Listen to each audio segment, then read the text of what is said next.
proceed, please. Welcome back. Our fourth panel is Blue Economy Development, Sustainable Momentum in the Marine Industry. This panel will be moderated by呂曜志, President of Taipei University of Marine Technology, Taiwan. For our panelists, please welcome Andrew Kamjai, Associate Professor, School of Malaysian and International Studies, National University of Malaysia. Jun Chol-bet, President, Korea Marine Equipment Research Institute, South Korea.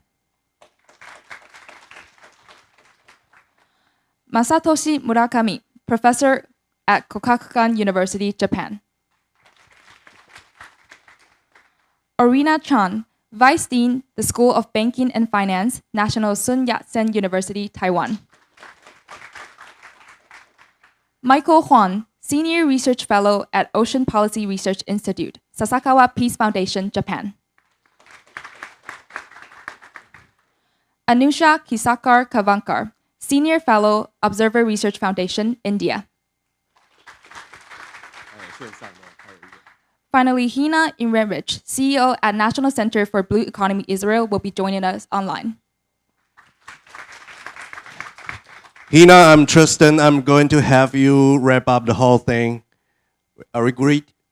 Okay? Okay. All right. So, ladies and gentlemen, welcome to this section discussing about the blue economy development.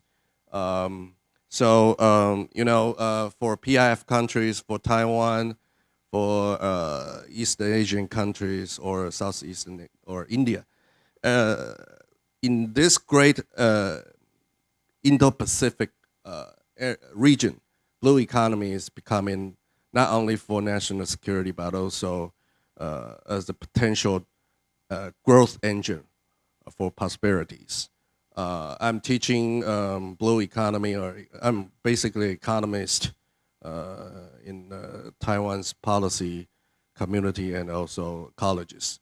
I taught how important a blue economy is, and there are actually so many potentials, a wide range of opportunities for us to discuss. My style for this session is to freely exchange our views, but we have to have our roster number one to cover the definition of blue economy, what blue economy is. So I will have this job to for Andrew. So the rest of it is yours. Everybody for 6 minutes. Yeah, I'm a timekeeper. I actually have experience to told our president, your time is up. So I'm a very strict guy, okay? The floor is yours.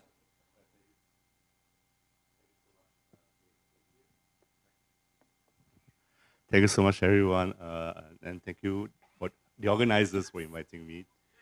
First of all, I think the topic is very relevant at the moment because we have to look at blue economy as an economic model, and not only that. So basically, we have to unpack what blue economy is. So I would like to all of you to imagine when you are young, you draw a beach. Okay, you will draw the waves, you will draw the sand, and then picture this in your mind. Or you can also picture Wanli Beach, which I've been 2 weeks ago. So now, what are the sources that we can actually harness from the picture that you have drawn? First, under the sea, right? We have what we call the seafood, and we have creation of seafood value chain.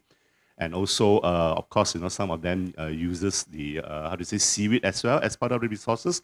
So product under the sea is actually one of the, resources that we can actually harness from this blue economy. Now we move higher a bit. On the surface of the sea, the waves, of course, the waves will bring your ships. So you have all this shipping and logistics, they come into play, in terms of blue economy. And then the ships will stop at the ports. And then the ports as well, can be, one of the business model of blue economy. But don't forget, the waves will create energy as well. You have tidal energy. Okay, so that is also part of the blue economy business model that we can actually harness. And there are two things that we are actually doing in Malaysia as well. One thing is called OTEC. Anyone heard of it? Ocean Thermal Energy Conversion. OTEC is where the difference in the, temperature in the ocean creates energy. And then I think researchers are very smart. They go one step higher. They call it HOTEC, hybrid OTEC, meaning that we change the seawater into fresh water, desalination.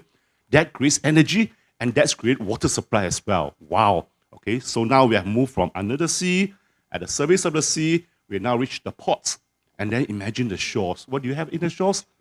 Tourism. Okay, everybody talks about tourism as well.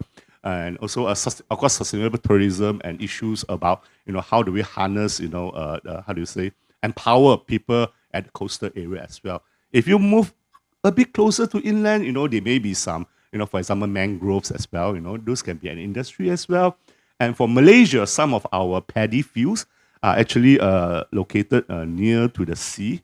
Okay, and we are trying to, infuse technology so that, our plantation or our crops will not be, affected by the seawater. So that is also an, a business model. So happy birthday.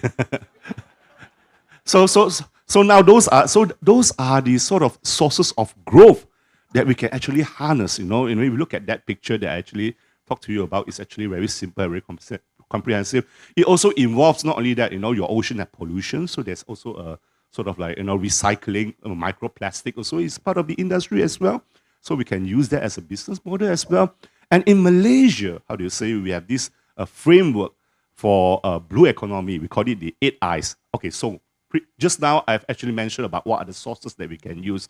So what are the dimensions that you want to look at? So in Malaysia, we come up with what is called 8 Eyes. Okay, infrastructure, intellectual capacity, institution, integrity, incentives, internationalization, and one more, the final one is interaction, very important between stakeholders and the business people, academia as well. So this 8I dimension is the one that our blueprint comes in. And of course, if you read the literature in blue economy, they have this thing called the 8 R's. Okay, the 8 nature-based or nature-centric NCBE, nature-centric blue economy. So the 8 R's. Okay, so we are talking about revitalization. Okay, recycling, reuse. Okay, repurpose. All these things, I mean, there are 8 of them. I'm not going to go because there's no time.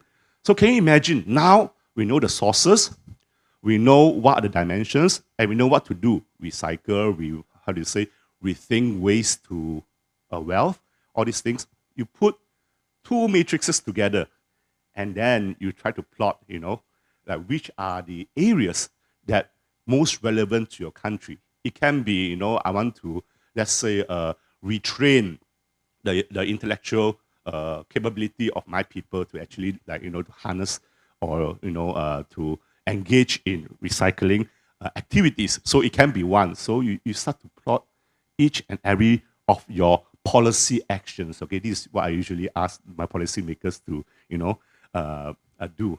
And all these things can be measurable as well. For example, you ask them, okay, I want to, let's say, how do we reuse, infrastructure, for example, because it's always, more expensive to create than to restructure or, reuse what are the old infrastructure and how do we actually revitalize them. So all this can be, measurable KPIs, okay. And then from there, we draw, imagine everyone, a quadrant, transition to blue economy and high investment. Now we present 3 scenarios, okay? First, what is the preferred future that we all want? Okay, we want high investment and also high transition to blue economy. We draw a dot there. So what are the elements? There we go back to our 8 times 8 matrix. Okay, these are the strengths of my country, for example, on this section. These are the preferred future, but what are the possible future?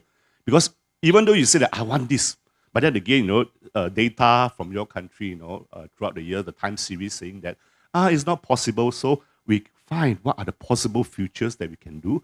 And then, of course, our wish list, what we call the plausible future. Okay, what is plausible based on what our wish list is? Okay, this maybe happen. So you keep on tracking, and within that quadrant, you will find and you will understand, okay, how do I move from this possible future into plausible future? So I think this is one of the policy-making tools that we can actually use. I'm sorry, my time is up. Thank you so much, everyone. Thank you very much. 100% precisely on time. Ocean is a massive space. So we got to have a good vehicle to get better access. And also ship is a good vehicle to put different technology to integrate new development in science and technology. So our second speaker panelist is President Pei to tells us what's going on in Korean maritime in the shipping industry. Thank you. Yeah, thank you, moderator, Professor Liu. I'm great honor to be here, especially on behalf of the Korea marine industry. Now we are talking about the blue economy. What is blue? Ocean is blue. You know, it's ocean color is blue. So I'm truly excited about the possibility of the deep cooperation between Korea and Taiwan, as well participant countries in here, in field of the marine technologies. As we all know, our industry face a big challenge how to move toward the carbon neutrality and take real action against the climate change. So recently we emphasize our shipping industry. We call the 2D. One D is decarbonization. Another D is the digitalization. So we called 2D is the main items for development at the moment. So, and the key is that is a technological innovation. But innovation alone isn't enough. Should be needed together cooperations. We need a strong and practical cooperation among industry, academia, research institutes, and the government also. So that's how we can build a sustainable marine ecosystem and maintain global competitiveness. So at the same time, it is essential to respond proactivity to international environmental regulations and meet global technical standards. These are critical to earning trust and expanding into global market. Over the past few decades, Korea has grown into the global marine leader by focusing on the three key areas. Based on this experience, I would like to share some idea that might help Taiwan and ASEAN zones marine industries move toward as well. So I wanted to share first, it is very important to build a strong foundation for international certification and the real sea testing. In Korea, we set up advanced testing facilities for next generation eco-friendly propulsion systems. For example, like LNG, hydrogen, and ammonia. So these facilities are already playing a key role in helping companies bring their product to market and expand globally. I think if Taiwan invests in similar infrastructure, it can also boost the credibility and reliability of its marine equipment sector. Second, the future of the marine industries lie in two big areas. Already I mentioned eco-friendly ships and the digital maritime technologies. In Korea, these technologies are being developed quickly through government-led R&D projects, includes partnership with private companies. For Taiwan, to stay competitive and meet tightening environment regulations. It will also need to secure future-ready technologies that again with global standards.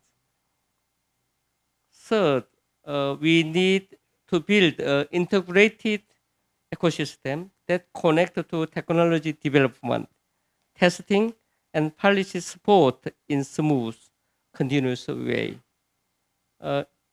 If we can create strong networks between local industries, SMEs mean small and medium enterprises, research institutes, and the government bodies. So we will see big improvement in both sustainability and industrial strength. I strongly believe that Korea and Taiwan can be great partners in marine technology. Together we can build a future where innovation and sustainability go hand in hand. I hope today's meeting will be meaningful first step toward a real ongoing collaboration between our two countries, I think. So time is limited. First time I said like that. Later I will more talk to you. Thank you very much. Thank you very much. Ocean is a public good, and so is the technology. So we gotta give international team for further technological development.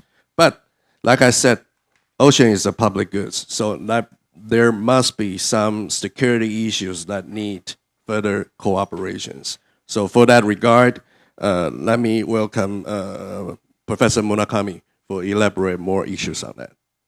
The word is yours. Yeah, thank you. Thank you for inviting me today, and I'm very honored to speak on the stage. And I'm Masatoshi Murakami, and actually,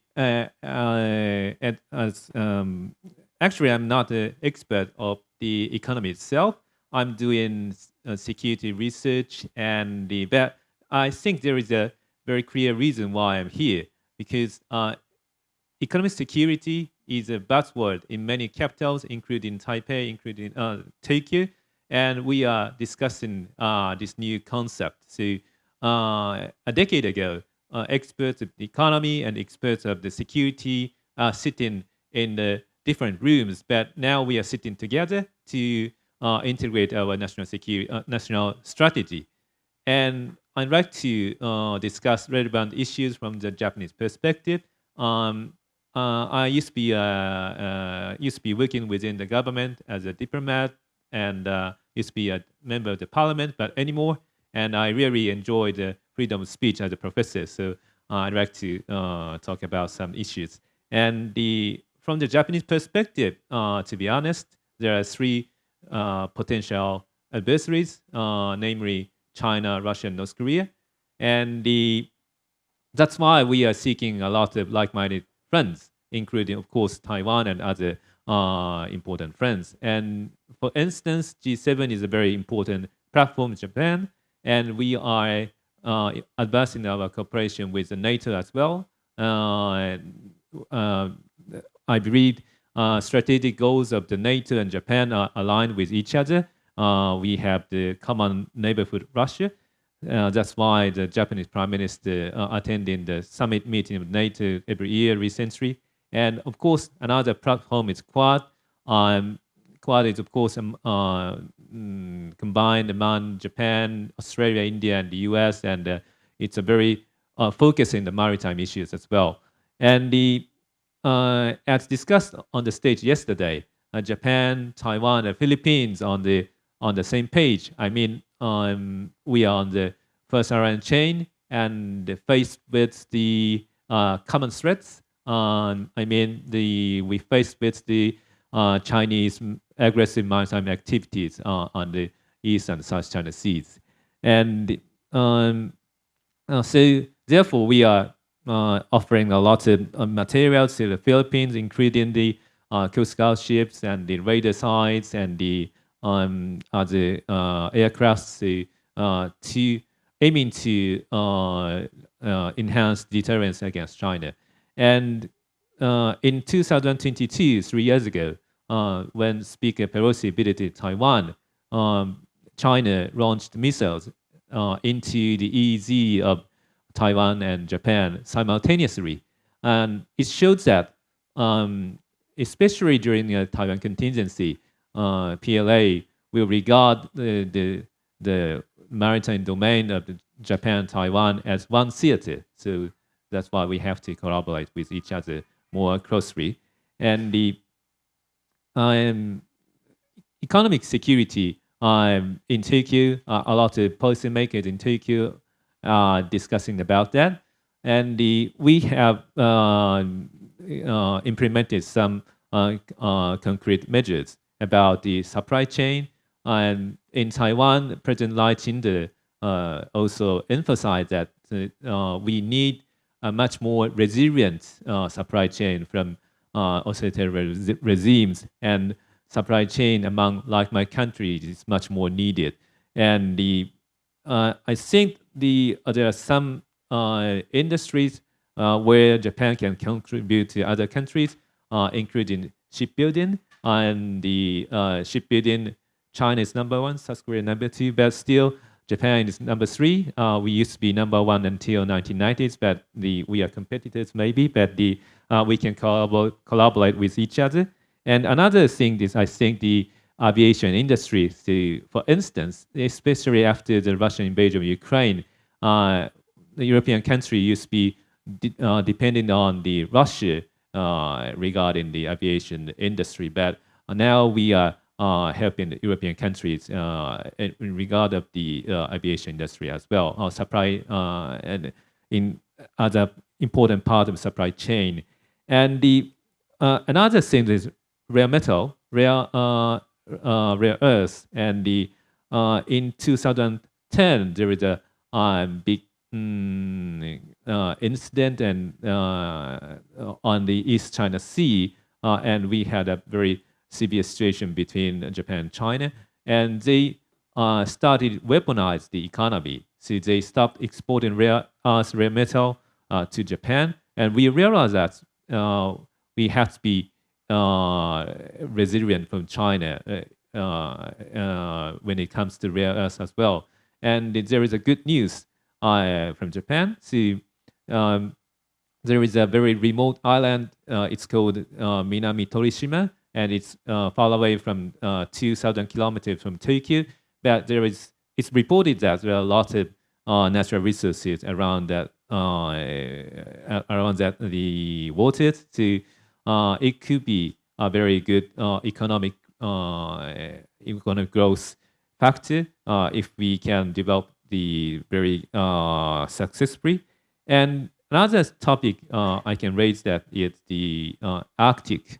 So due to the climate change, the Arctic becoming a very important theater when it comes to the geopolitics, but in addition to the economy as well.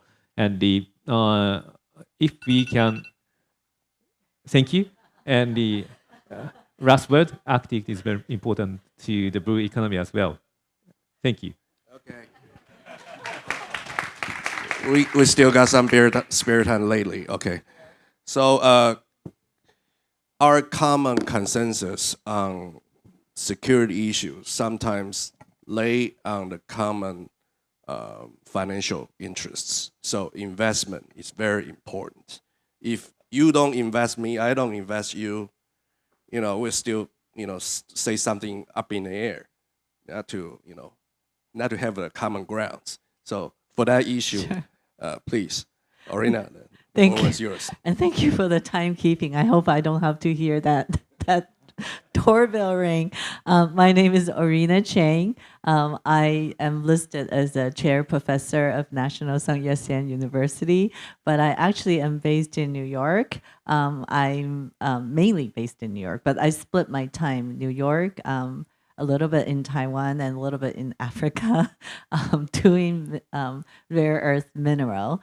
First, I want to thank everybody, all my friends here to support me. My first thank you is to Piero, who's sitting there, who actually helped. Now that you mentioned the importance of rare earth mineral, Piero has helped to potentially secure $1 billion to build a refining facility in Africa for supplying rare earth mineral to U.S. and Taiwan. So thank you. And I also want to thank Tom, who's sitting here right in the first row, for helping to get with this paper to get the word out on Taiwan's sovereign wealth fund. So I spent 30 years on Wall Street. And then I realized that in Taiwan, making money is being looked down, and intellectuals are the ones that we really care about. So thank you for inviting me here. And now that I got my chair professor title, maybe I'm more fitting here than just making money. But my talk is actually on making money, since that's what I know how to do. So we had a visit to the presidential hall, and then we spoke to the president, and I submitted my suggestion on how we actually structure our first sovereign wealth fund. And my idea is that the fund should support our national policy, but not sacrificing our investment return. And that is very important also for what we're talking about today, the blue economy. A lot of times I think people have a misconception that blue economy is more like almost like a charity, that we invest in it and we don't expect any return because we're doing good things, we're helping the earth. And I think I would like to kind of propose a solution to having both, to actually help our earth, our ocean, and actually be able to make money. So why blue economy? It's actually the seventh largest economy in the world. In the US, it's $511 billion, 8% of GDP, 3 million jobs provided. In Taiwan, it's $57 billion, 2% of our GDP, 227,000 jobs provided. And globally, it's $2.5 trillion, 5% of global GDP, and 100 million jobs provided. So needless to say, it's a very, very important segment of our economy. So my proposal is that we carve out a portion of our sovereign wealth fund, set up an ETF in the US to be listed. With that listing, with that IPO, we're actually able to send important government policy officials and our investment personnel here to the US to ring the bell on Wall Street. And that in itself provides a lot of visibility for Taiwan. And we are able to then use that ETF to attract like-minded foreign investors and partners to together invest in this particular segment, and hopefully as well as in Taiwan. So currently, based on what I can find, we have only very few ETF that's listed in the US. They're all very small, and they're also all not doing very well. So I saw the biggest one is BNP Blue, 132 million pounds. There is OCEN, 4 million USD, and it's targeted it's focused on pollution. And then there is KSEA, 1.4 million USD. It's on ocean engagement. And one of them is actually started by the Rockefeller family and working with Crane. And that one, they're all about ESG.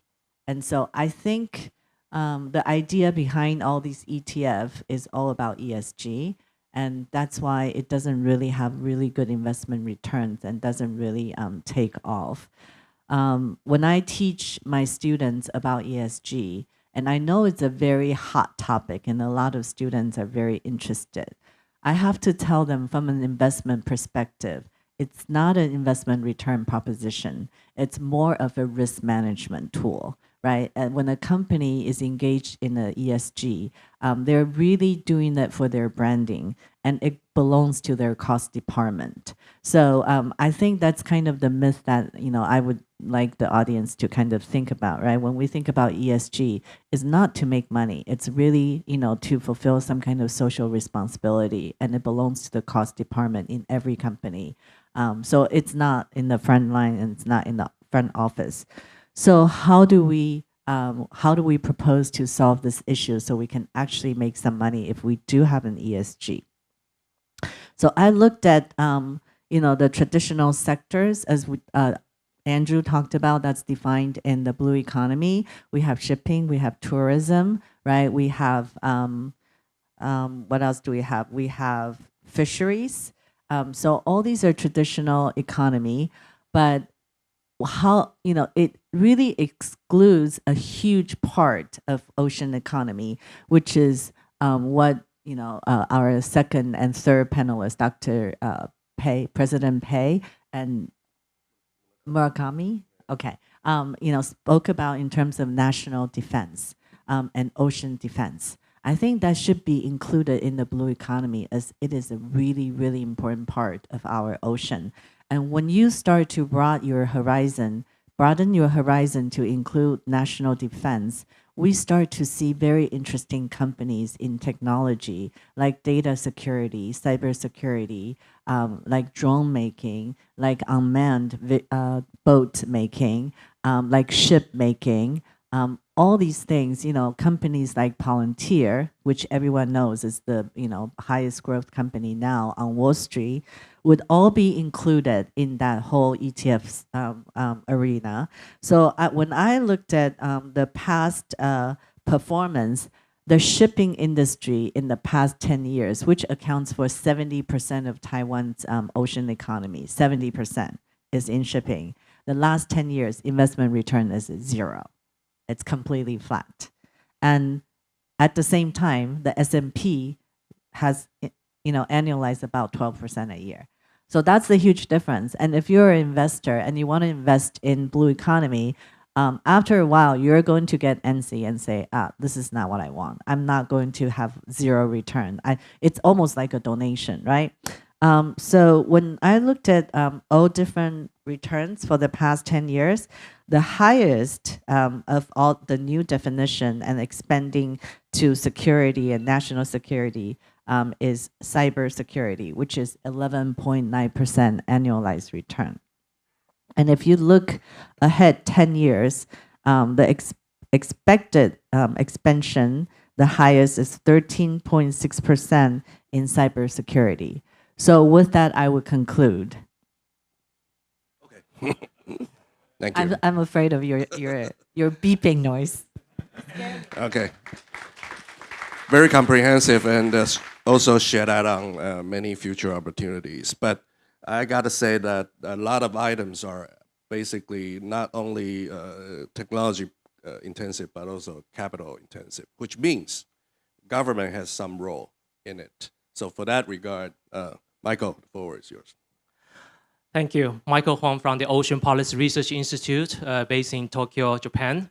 But I'm very happy to be home.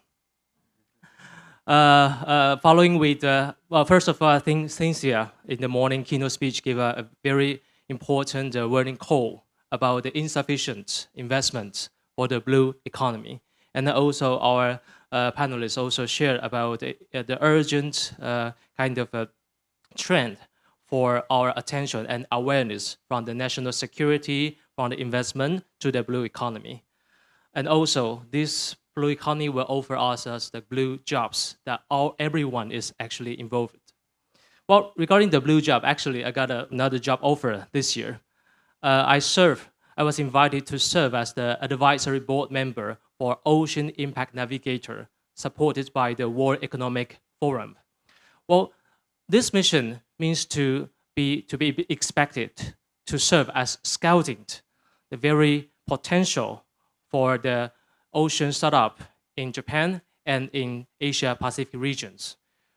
actually we are greater than what we think. There are so many impacts that we even don't know. So this is why this Ocean Impact Navigator, in short, OIN, will help us to provide more accessible KPI to help us to know what kind of impact can this ocean start make, and also become a very important intelligence for the investors, for the fund, to find the potential targets to invest. And also, Cynthia mentioned that, how about the risk? How about, it's very difficult to find a unicorn. But what if we find a unicorn? We need to prepare, well, July 5th is coming. We need to prepare for the worst, but we also need to prepare for the best. So with this KPI, will enable us to better find out the good startup, and then also with the people-centered, community-based startup. These are all in our environment. It may be in our friends. So let me give you some quick examples. In Japan, students from University of Tokyo, they have a really hobby in the coral reef. So at his home, he get some coral reef and then develop an aquarium. And also he can even develop the coral reef into the reproduction level. That is amazing. Many laboratories couldn't do that, but he can do that. And also this will be a very important ocean education for the environmental conservation. I believe many people like to eat the ocean urchin. This is very high class. But it also is actually the causality of ocean desaturation, because the sea ocean eats kelp. And the kelp is the home for many ocean creatures. So in Japan, there's a kind of, starting from the NGO, the NGO try to collect the sea ocean and then store it in another place. And then they try many materials like a cabbage, or even some place that they have the orange is their product. So they feed them orange. So they have orange orchards and also make the regional vital revitalizations. So there are many cases. The ocean is very innovative. If we can utilize these KPIs from marine restoration and also marine resource toward 1.5 degree Celsius. And also, this KPI will also help to find the social economic impact simultaneously. So with this KPI, with this assessment, the investor can easily gather the information and then pull the money to and also pull the risk.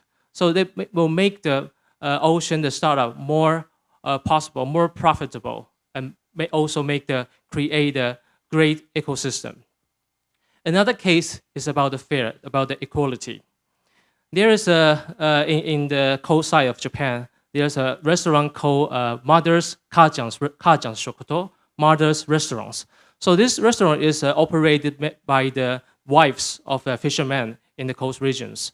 So they are good at cooking, and then they serve the very fresh seafood at the coast.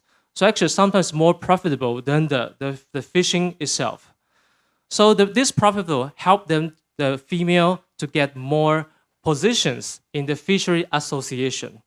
So this idea, this people-centered and community-based case also enrich the woman empowerment in the fishing association for the equality. So this idea is actually rooted in our life. So it will be very important for us to make a self-evaluation on this impact assessment. Investors can also gain the good impact through this investment, and also this impact report can contribute to make the clear contribution and also to mobilize the money for the impact investments. Lastly, this kind of endeavor also require the blended finance, because many ideas, many new innovation started from the and from the charity part. So we need to blend the part for philanthropy, for the research, even for the ODA, official development aid, from this might-like country. So with these combinations, we can blend our endeavor, our money, and also prosper our economy and make our ocean great again. Thank you. Thank you, thank you. Beautiful ending.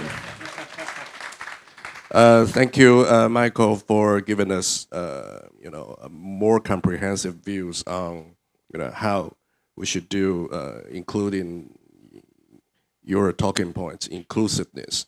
So for that, we're very happy to have also Anusha to elaborate it more on people-centered initiatives. The floor is yours. Thank you. Thank you very much for the lead-in to my discussion. Good morning, everybody. I would like to start off with thanking the organizers, of course, and the entire team who has put this together so seamlessly.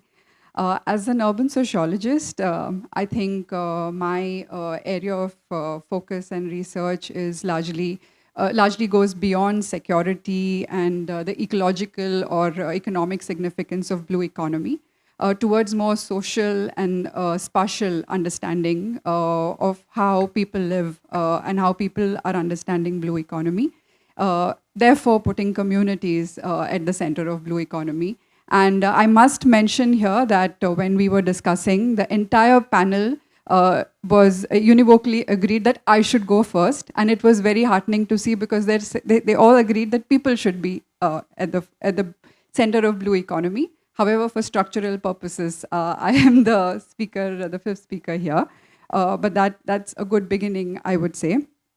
Because we all understand that despite its promise, blue economy often lands up prioritizing economic and technological gains, which means that it often tends to overlook indigenous peoples and local communities, for whom the ocean, as we all know, is not just a resource, it's beyond commons, it's their identity, it's their livelihood, and these are communities who have lived here for generations, and they share deep spiritual connections with the oceans and the sea. And therefore, their knowledge systems, cultural practices, and territorial rights are often undervalued, compounded by what we know as climate change, ecological degradation, and often leading to exclusionary practices. This also, as an urban sociologist, brings us to an understanding of port cities and coastal cities within the context of what we can look at as an inclusive blue economy, not just blue economy, especially for countries of the global south, including India. I think even for Taiwan, in fact, I was very happy to see one of the recent initiatives, I think, by the Ocean Affairs Council was at the port of, in the city of Kaohsiung, if I'm pronouncing it correctly, where they put together people from over 100 people from local governments to understand how local fishing villages can be revived and how they can understand what the youth is seeking from blue economy development. Why are such initiatives important? If we look at global trade patterns based on the recent World Shipping Council's rankings, it shows that there are 28% of the ranked ports are from the global south. That is 17 out of 60 ports. If we look at port cities in India, Malaysia, Morocco, Saudi Arabia, Africa, UAE, they're all doing millions of TUs annually, illustrating that these emerging economies are not just competing for global logistics, but also innovation. However, at the same time, emerging economies are facing a challenge of competing claims between economic growth and environmental resilience, between private capital, public good, and most crucially, between those who govern the coast and those who live along the coast. So I would like to argue here that when we think oceans and when all of us are here together in this panel, we will need to think and put people first. For example, question probably when we're discussing at policy tables, what does blue economy mean from the perspective of a citizen, from the perspective of a woman fisher? Does a woman fisher understand blue economy? What are the aspirations of the youth when we discuss blue economy? Do blue jobs even matter, especially in the emerging economies? For these reasons, and we were just discussing inside that people cannot be left out of the equation and they just can't be some number in the table or some blue metrics. We have to understand blue economy for whom and building blue economy for whom and who are we building the blue economy with. However, I'd like to touch upon some challenges that especially emerging economies face of course, there are competing priorities for emerging economies. There's some bureaucratic inertia, there are funding gaps, and we will need to work together, probably bring local municipalities and community bodies to give them real voice. Integrated urban coastal planning, where blue economy goals align with housing, health, jobs, mobility, and heritage. And of course, a renewed respect for indigenous knowledge and cultural heritage that will actually integrate people with the entire blue economy initiative so that it doesn't fall flat. And of course, this will need to, like you rightly mentioned, will need a lot of social impact assessment and gender assessment. And not only that, but I think also regular monitoring, whether, to understand where the impact is growing. And lastly, I think we all need to come together and build a framework which can be a pathway towards an integrated blue economy, towards inclusion.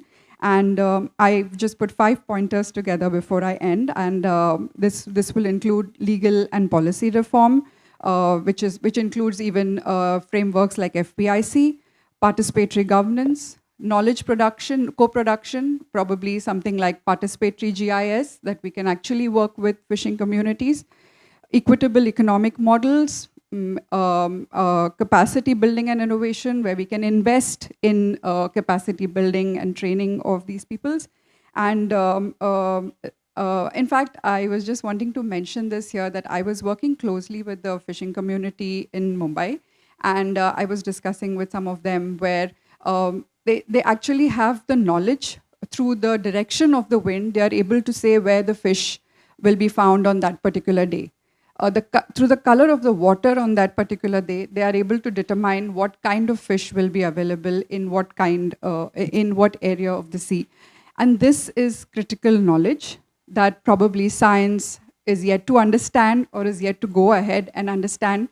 And these communities look at GIS as probably enablers to what they're already doing for generations. So there is a need to go beyond and understand blue economy as inclusive blue economy.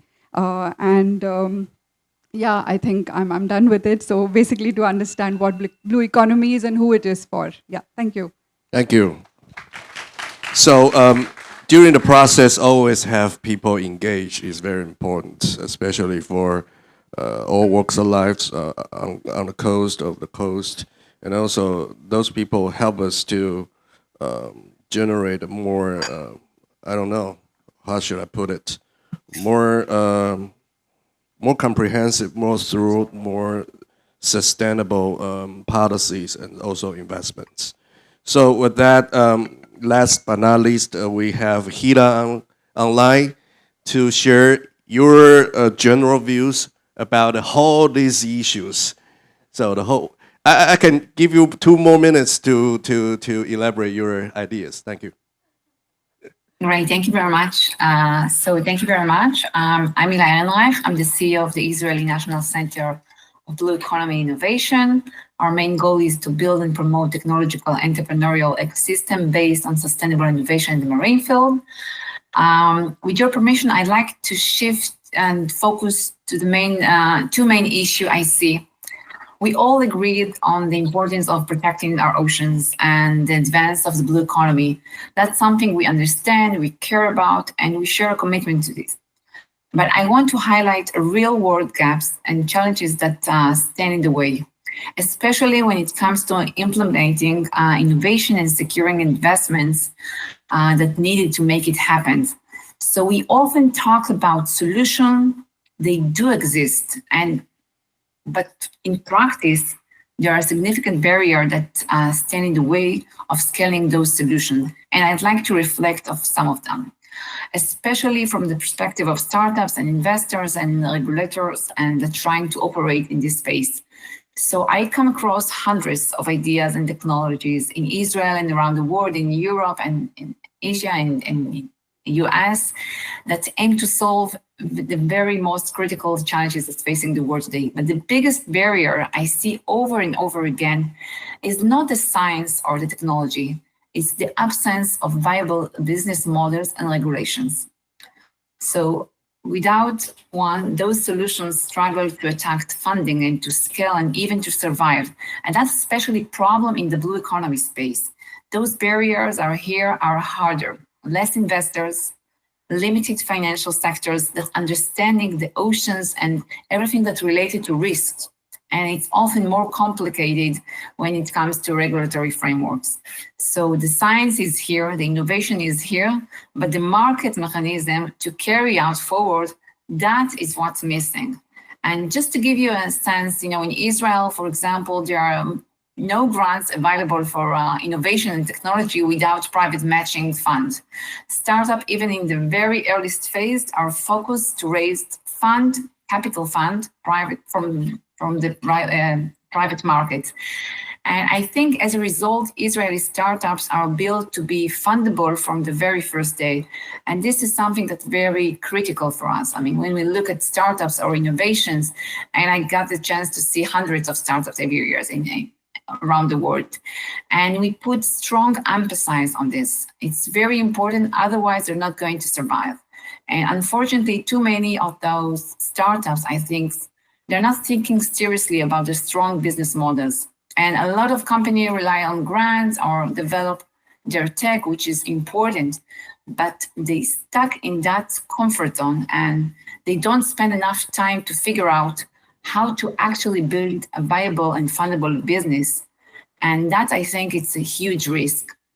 And the second major accelerator we need to talk about, when we talk about how to promote the blue economy, is, of course, the regulations. And there are incredible technology, as I mentioned, and solutions that can truly address the most critical problem. But many of these innovations don't move forward, not because they don't work, not because the technology does not exist, but because investors view regulations in the blue economy as a major risk.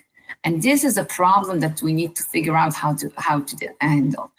And this, I think, as a private individual that wants to invest in their own money in a clean technology that could serve humanity, and a founder or researcher that spend years in developing breakthrough solutions, both hit a wall, not because of visibility and not because the technology, but because regulations make the entire path forward uncertain or sometimes impossibly slow.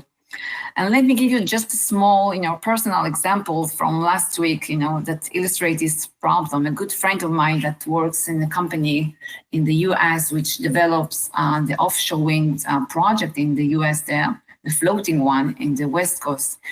They had, or maybe still have, a project planned for the Northern California. And when I spoke with him last week, actually, I asked him when the project might be actually get built. And he answered, probably in about 20 years. And I was in shock. 20 years? And he explained, we already spent 6 years in, going through the process, and we still have a long way to go, approximately 20 years. And so here is the reality. For 20 years, the entire region may have to rely on more polluting and conventional energy sources, not because there is no alternative, but because we haven't figured out a faster and more efficient way to get through with the regulations. And that, I think, is something that we can accept when we talk about new alternative that the blue economy can provide us. And we can't let bureaucracy to be the reason community continue to breathe polluted air and miss out the renewable power and keep paying high prices for electricity. We must create, I think, regulatory pathway that will be responsible and practical to alliance those climate goals that we all put together. Now let's construct that with the fossil fuels. In many cases, regulators automatically renew licensings for polluting infrastructures such as oil and gas without a deep debate. And even those, we all know the damage is far greater. Why? Because fossil infrastructure is invisible, it's known, it's familiar, and clean energy technology, no matter how promising they are, they're still viewed as a regulatory unknowing. So what is the result? The result is that, just because of a real I will call it a risk. So the solutions stay in lab, in reports, or in small demo sites, what we like to call pilots. And we continue to rely on the most polluting energy source we have by far, which is the fossil fuels and gas. So I think those are the main barrier when I think about blue economy today, when I got a chance to see many of those startups, because we see too many potential risks in clean energy technologies. And we worry that we might do bad things to ocean as if fossil fuels haven't already done this. So over and over again. And if we want to protect the oceans by innovation, we need to the policymakers and even civil society and government group will be part of these solutions. I can continue. Okay, pretty much. Okay, wrap it up. Okay, thank you. I'm standing up to time, or I can continue. Thank you. We'll still have 20 minutes, so maybe some of our audience will raise some question regarding to those stated obstacles. Okay. But you really, introduces, what kind of, policy items that we have to work together in the future. I think it is very good at the end to highlight some of the most, real life challenges regarding to the development of blue economy. But I gotta say that I have 20 years of experience in APEC. What our guys doing this is that we allow member economies to give us some best practices, no matter it's in the regulation, no matter it's in the technologies. For taking hydrogen as an example, now we do small turbines, not big, because big, your community people will, raise their hands. But you do it small, put it in the river, integrate small to big. Those kind of the technology directions might be one way to tough through this, kind of, environmental or people issues, something like that. So with that, we still have 20 minutes to welcome people here in this room to raise your questions or express your own ideas. So we have one lady on the back. Oh, really? Okay, fair enough. Thank you. Fair and just. Women sticking up for women. Thank you. Hi, everyone. I'm going to be speaking later. Hi, Hila. I don't know if you can see me. Efrat, how are you? I'm also from Israel.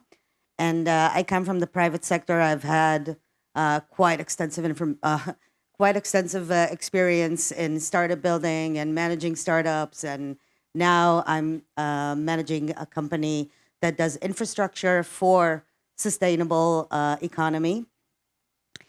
I think it's important to understand that there's a delicate balance between what investors want and need and what humanity needs.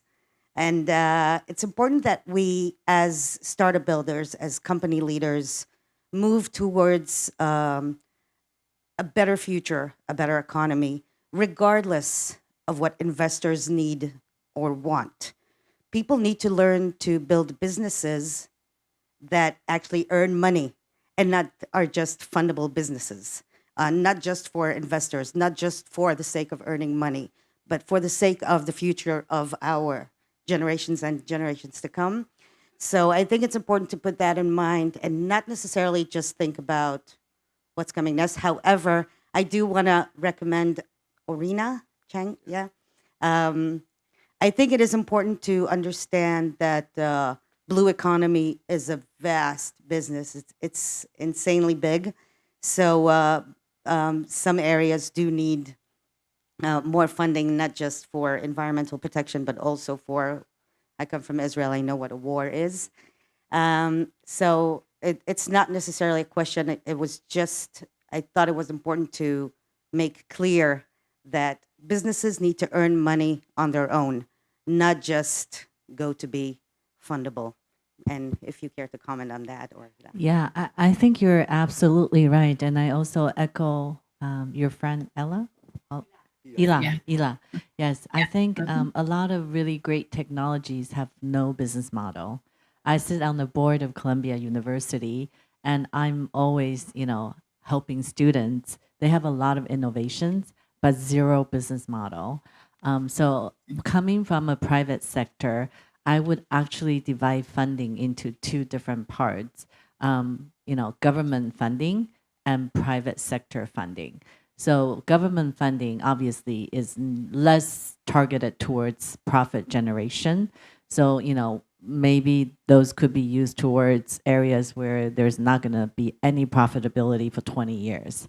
And then, there's the sector, the private sector funding. There is a huge private equity thriving industry in New York, but not in Taiwan. So I see that as kind of a disconnect between, really great companies here that can fill the gap with getting rid of the red vertical supply chain with the whole China threat with, actual funding. So that would be my feedback. Thank you.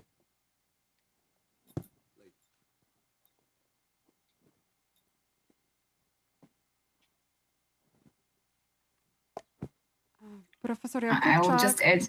Please go ahead. Please. Okay, may I? Okay. My name is Weronika Jakubczak. I come from Fire University, Warsaw, Poland, but I am here at the National Taiwan University. And I would like to address two issues and ask for your comments. The first one is related to the race and of complexity when it comes to bureaucracy. I am very sorry to hear that. That the problem is also with respect to new investments and to businesses. And I work with the first responders. The bureaucracy is really, really time consuming, the same in the medical sector. So I think we really have to come up with some paradigm shift because otherwise I don't know how we can just do our jobs if we have to do all this paperwork. And maybe we should push for more administration. So a system that is supporting the merit task instead of creating some kind of competition towards the merit task. And another thing is this sustainable blue economy, because we see in many countries the problems with demography, the problem with everyday living. People cannot keep up with this pressure. There are problems not only on economical level, but also related to the health issues. Too much pollution, too much noise. And then people cannot keep up with this, they cannot bear it. Addictions. This is posing a huge hybrid threat. I mean, Russia, China, they don't really have to create their own threats to us because we already serving our vulnerabilities to them on like golden plate. So I really welcome your voices talking about how we can really push for the blue economy. And maybe we can take under consideration the social, the environmental costs that nobody really talks about when we're talking about the return on investment, right? Because the societies will cover them. And the countries are covering the costs, whereas the companies should really take it into their balance sheet, I believe. Thank you so much. Thank you. So for the lady's question, may I invite Andrew and Hila to share your views? Thank you so much. I also am in APEC as well. And this year, Malaysia is the chair of ASEAN, and we are actually looking at the blue economy framework very closely. So as for your question, bureaucracy is actually a huge problem within country, and even, because blue economy requires like multiple country, because we are sharing the sea. So exactly the blueprint that we are actually trying to create 2026 to 2030 is actually on its way. So there are efforts to try to reduce, ASEAN actually tried to do it under the ASEAN single shipping market, initiatives, try to make the ports much more efficient, easier for, for all this policy coordination. Yeah, but then again, Indonesia last year, when they proposed the Blue Economy Framework, they put it on one step higher. So I think patience is required when it comes to policy coordination. And for your second question, you're talking about cost. I think that is why this panel is being created, because we have to look at blue economy not only as a form of compliance and sustainability, it has to be somewhat like a business model as well. Because if you talk to small players, small and medium enterprises, you just say that you have to do this just because of environment. They are not going to be interested. So we have to find ways to say that, okay, maybe if you are a fisherman, you want to have much more fuel efficient, for example, energy efficient, ships or something like that. It will reduce your cost in the long term. So you have to sort of let them know and bring them in, in terms that say that, hey, this model is not just about compliance and also sustainability, but it's also a business model. Thank you so much. So, may I invite Hila to answer Yes. some of the questions? First of all, thank you for the question. I would say that for us in the blue economy space, sustainability isn't optional. It's starting point. Okay, we just invest and support, or invested in support only startups that all their activities related to sustainability. I know some incredible company that develops a technology that can, really moving the marine environment and protect the oceans. And they already raised their capital, but they're getting stuck when it comes to scaling, because large investors are waiting for regulatory approval before they move. So that delay can hold back a real impact on the ocean. That's why I raised the two main issues that I see every day, in the startups that, we help them and we invest in them. So I think that we need to find solution, all the policymakers. And I used to work for the Ministry of Environmental Protection. So I know how it works and I really understand their concern. But however, we need to think and to try to find a way, not just to, to put more and more pilots around the world. So we need to find a solution that can be scalable. And those problems, I think that we need to find solutions together with the policymaker. That's why those kinds of events and conference are so important, gathering together the policymakers and the investors and the startups and the researchers. And I think the solution is behind those networks. Yeah, probably. I'm thinking about putting the UN spin-offs on the job, or not only UN paper though. So, give us a tablet, that useful and workable tablet, and countries can follow. You can always divide the countries by different groups. Okay, this group of countries concerned specifically on these kind of issues, and the others doing differently. But you got to have a common ground for people to start following, especially for government officials to follow. Okay, last but not least, we can accommodate one more question. Otherwise, you guys are making our life easier. No, I have to say thank you. All right? Okay, so let's give our panelists a big round of applause for sharing so many important ideas. But if any gentleman would like to seize this final moment, this is our final opportunity. Yeah, I can follow up Chair Liu's kind of idea for the hydrogen technology. Actually, there's one startup hydrogen company from the Tokyo University of Marine Technology. They are using hydrogen for ferries. So actually, because a ferry can move to anywhere from the ocean, so actually its mobility is larger. So while I also want to mention that, remember now the Taiwan, the TSMC is a pride. It also started out from a university venture. So there is all possibilities for all the idea to be developed as a promising startup. That is how we would like to gather the support from the idea, and then from these startups can create impact, but also with a bankable and with also a kind of a listed potential for that. So that is why the Ocean, the startup, will be innovative, and using the Ocean Impact Navigator will help to understand you more, and also will go to scout you. Thank you. Thank you, Michael. Yeah.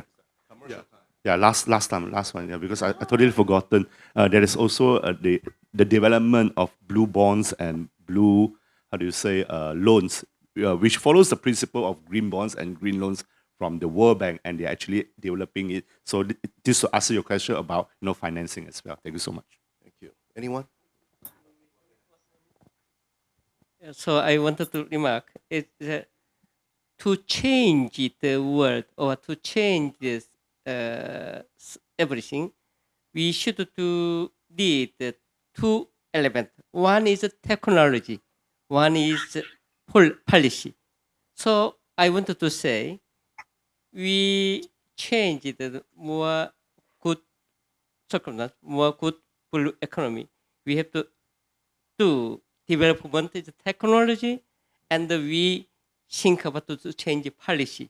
So I wanted to remark. So technology and the policy, that is essential point, essential element. Thank you. I'd like to react to the previous question, and I can totally understand what you said. I mean, so bureaucracy is very slow, because I used to be working within the government, so I can understand what you said. And but there is one leverage which you can speed up the bureaucracy. That is budget. And in many ministry and agency, governmental agencies in Tokyo, now they are using the buzzword that is economic security. And if you say economic security, so you can get budget from the Ministry of Finance in Tokyo. So let's make the blue economy buzzword, so you can you can speed up the bureaucracy. That's my answer. Thank you. I just want to take a minute to mention that how platforms like these are needed more and more, especially to build people-to-people ties and multi-stakeholder relationships between nations, between countries, between economies, and also the essence of knowledge transfer, because there's so much knowledge sitting here within this panel itself. Just imagine how much is out there in the room and everywhere else. So I just want to conclude with that. If I have to just give one thing, I would caution everyone on green energy, what is actually truly green. So, we use EV, electrical vehicle. It's clean in the US or the developed world, but let's pollute Africa, right? How does that actually get to the green part? That's the last word. Transparencies. Very good. Okay, so thank you very much for one. Okay, comments. Yeah, thank you for your valuable information. There's just one information we'd like to share that just very recently, we have another council called the National Technology and Science and Technology Council. We just cooperation to propose a new project regarding the technology.